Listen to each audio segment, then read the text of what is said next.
ワールドウォー2疑惑にようこそ。今回はですね、戦場ではおなじみかもしれない手榴弾、これに迫っていこうと思います。第二次大戦で使われたパイナップルなんて呼ばれるものとか、あとドイツの塚月手榴弾、技術とか戦術、結構色濃く反映されてるんですよね。時代とか国とかが透けて見えるわけですね。その進化後、第二次大戦での各国の個性みたいなものを今日は一緒に見ていけたらなと。はい、楽しみです。もし今回の内容面白いなと思っていただけたら、ぜひ高評価をお願いします。あと見逃さないようにチャンネル登録もぜひお願いします。では早速、基本的なところから。手榴弾って映画だと兵隊さんがピンを抜いてえいって投げるあのイメージですけど、歴史は相当古いんですよね。そうですね。起源をたどると火薬が発明された古代中国にまで遡るなんて言われてますね。古代中国、そんなに昔から。手で投げられる爆発物っていうのは敵に直接ダメージを与えるのはもちろんですが、それだけじゃなくて。と言いますと、爆発の音とか光とかで相手をパニックにさせる、そういう心理的な効果もすごく大きい兵器だったんです。なるほど。物理的な破壊力だけじゃなくてメンタルにも効くと。そういうことです。だからこそもっと遠くまで、そして投げる側、つまり自分たちがもっと安全に使えるようにずっと改良が重ねられてきたわけですね。歴史の中で工夫が続いてきたんですね。その結果、どうやって投げるかっていう投擲方法によっていくつか種類が分かれてきました。まず一番基本的なのが今日主に扱うハンドグレネード、手で投げるやつですね。はい。それから小銃の先につけて空砲のガス圧でもっと遠くに飛ばすライフルグレネード、日本語だと小銃滴弾とか言いますね。聞いたことあります。さらに専用の発射機、グレネードランチャーですね。これから弾薬みたいに打ち出すタイプ、これも出てきました。なるほど。今回はその中でも一番イメージしやすいハンドグレネードに絞ってお話を聞いていくと。そういうことになります。で、このハンドグレネードも実はいろいろな種類があると聞きました。そうなんです。目的によって本当に多様で、主なものとしてはまず戦闘用ですね。これは金属の弾体の破片なんかをバーッと広範囲に飛ばして人を傷つけたりする破片型。それと爆発の衝撃波、ブラストって言いますけど、その威力で効果を発揮する衝撃型、あるいは爆風型とも言いますね。この2つが代表的です。なるほど。戦闘用はその2つがメインなんですね。はい。でもそれ以外にもいろいろあって、例えば投げる練習とか戦闘訓練で使う訓練用。中身が入ってないやつとかですか？そうですね。形とか重さだけ同じにしたものとか、あとはちょっとだけ火薬が入ってて音とか煙だけパーンと出るような、そういう演習用のものもあります。なるほど。それから特殊な用途だと煙を出して視界を遮る煙幕用、目標物を燃やすための焼夷用、あとは催涙ガスなんかを放出するガス用なんてのもありますね。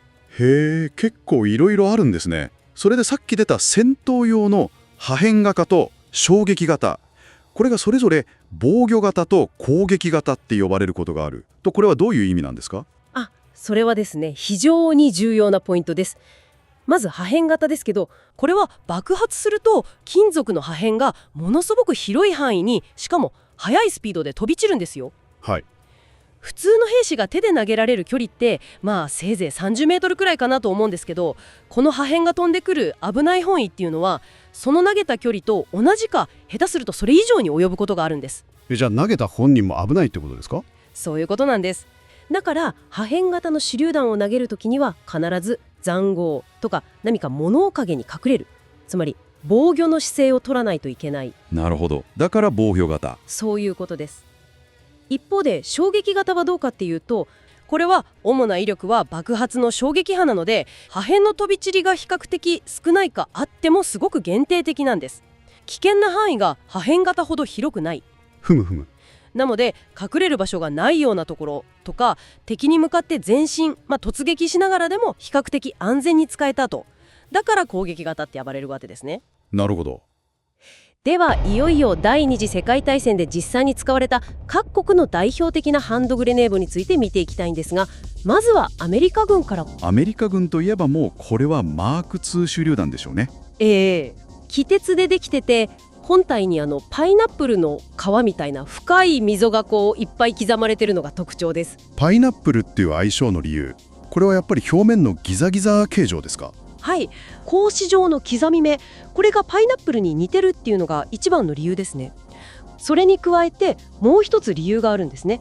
第二次世界大戦の中頃までアメリカ軍では爆発物を識別するために種類によって特定の色で塗るっていう決まりがあったんです。その中で高性能爆薬を示す色が黄色だったんですよ。へえ。この黄色い塗装と凹凸のある形が合わさってパイナップルっていう愛称が広く定着したと言われていますね。色も関係してたとは面白いな。では次にイギリス軍はどうでしょう？イギリスはですね、ミルズ手榴弾っていうのが有名です。これは第一次大戦から使われてる結構歴史のあるやつで、ミルズ。これも MK2 と似てて気鉄製で外側に破片を作るための溝がある。これも典型的な防御型ですね。非常に信頼性が高くていろんな国がお手本にした手榴弾です。なるほど。そしてドイツ軍、これは形がすごく特徴的ですよね。ポテトマッシャーなんて呼ばれたりもする。シティールハンドグラナーテフィアウントツバンシヒですね。すごい名前ですね。まあ通称 M24 型で、これはさっき話に出た攻撃型手榴弾の代表格ですね。薄い鉄板でできた筒状の弾頭部分に策薬は TNT でだいたい 165g、 当時の手榴弾としては結構多めに入ってました。塚がついてるメリットってさっきの攻撃型の話で前進しながら投げやすいっては分かりましたが、他にも何かあったんですか？やっぱりテコの原理が働くので、より遠くまで、そして狙った場所にコントロールよく投げやすかったということです。正確性も上がるんですね。塹壕とかピンポイントで慣れ込むみたいな時にはすごく有効だったと言われてますね。なるほどな。でも一方で形だと持ち運ぶのが大変そうだなって思うんですけど。まさにおっしゃる通りで、携帯性にはちょっと難がありましたね。最初はベルトにフックで引っ掛けてたらしいんですけど、やっぱり邪魔になるってことで途中でそれは廃止されて。運ぶのも一苦労ですね。あと M24 は基本攻撃型で破片効果は低いんですけど、必要に応じて弾頭の部分にスリーブっていうんですけど、シュプリッターリングっていうのをかぶせて防御型2体に破片効果を高めるなんてこともできました。へえ、後付けで性能を変えられるんだ。面白い。ソ連軍は F1 っていうやつで、これはもともとフランス製の F1 手榴弾を改良したものですね。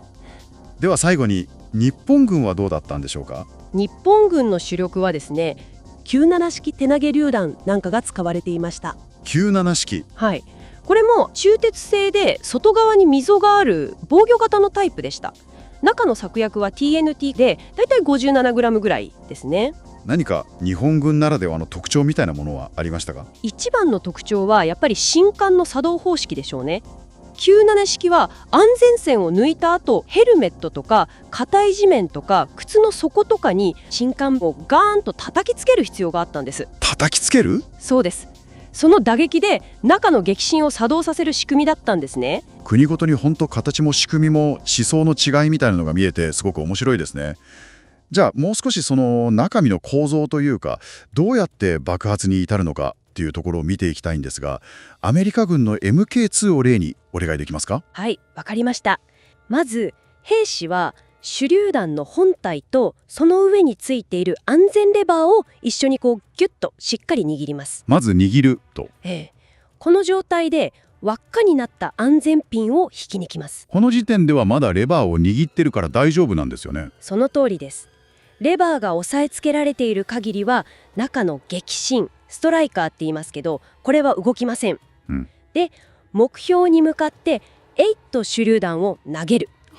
そうすると握っていた指が離れるんで、安全レバーがバネの力でポンと外れるわけです。レバーが外れると、それまで抑えられていた撃芯が解放されて回転しながらパチンと雷管プライマーって言いますけど、これを叩きます。雷管。はい、この衝撃で雷管の中の火薬が発火して小さな火花、閃光を発します。で、この火花が新管の中にある導火薬に火をつけるんです。導火線に火がついた状態ですね。映画とかで見るシューって燃えていくやつ。まあそんなイメージですね。この導火線が決められた時間、MK2 だとだいたい4秒から5秒ぐらいかけてゆっくり燃えていきます。これがいわゆる遅延時間ってやつですね。その通りです。投げてから爆発するまでの間ですね。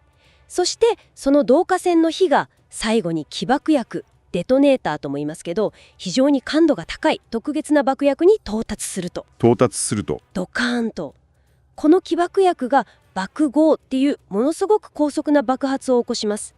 爆豪。この起爆薬の強烈な濁豪の衝撃波が今度は手榴弾を本体に詰まってる策薬、これを誘爆させるんです。これが一連の流れです。いやー、なるほど、よくわかりました。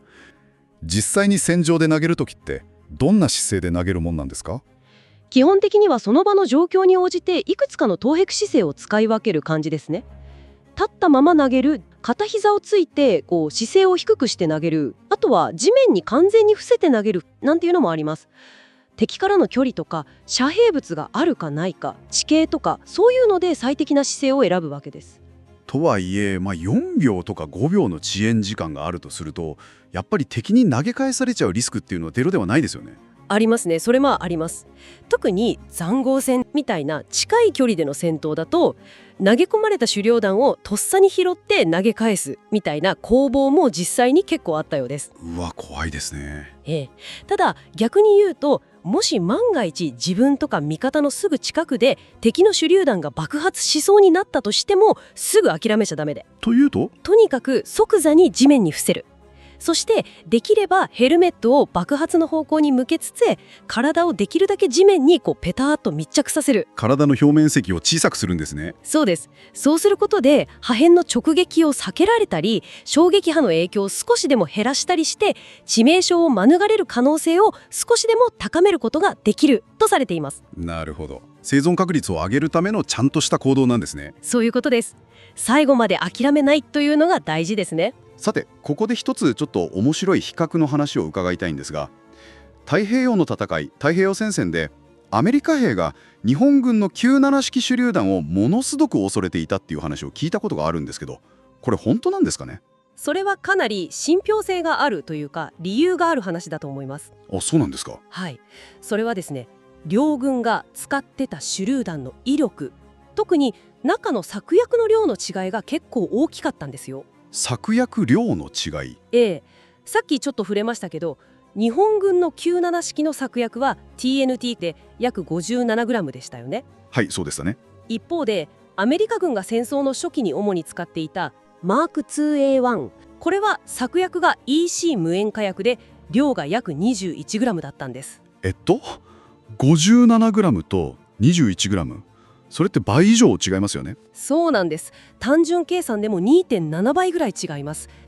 ジャングルでの至近距離の戦闘が多かった太平洋戦線では、この日本軍の97式のドカンっていう威力がアメリカ兵にとっては相当な脅威に感じられたんでしょうね。なるほど。それは恐れるわけですね。その経験がじゃあアメリカ軍の手榴弾の改良につながっていったということですか？まさにその通りです。太平洋での戦いの教訓、つまり日本の手榴弾威力ありすぎ、うちのもなんとかしないとっていう現場からの声ですよね。それを受けてアメリカ軍は手榴弾の威力アップに乗り出すんです。それで1944年に MK2A1 は改良されて、策薬をそれまでの無塩化薬から TNT に変えて、さらに量も約 52g、 つまり日本の97式とほぼ同じレベルまで一気に増強したんです。なるほど。これがさっき話に出た改良型の MK2 手榴弾として採用されて、威力不足の問題を解決したというわけです。いやー、面白いですね。戦場でのリアルな経験とか敵の兵器の性能っていうのがダイレクトに自分たちの兵器のスペックを変えていったっていう、非常に分かりやすい例ですね。そうですね。兵器の進化っていうのはこういう戦訓のフィードバックによって加速される面がやっぱり大きいですね。というわけで今回はハンドグレネードという、身近と言っていいのか分かりませんけど、よく知られた兵器のその奥深い世界をいろいろと見てきました。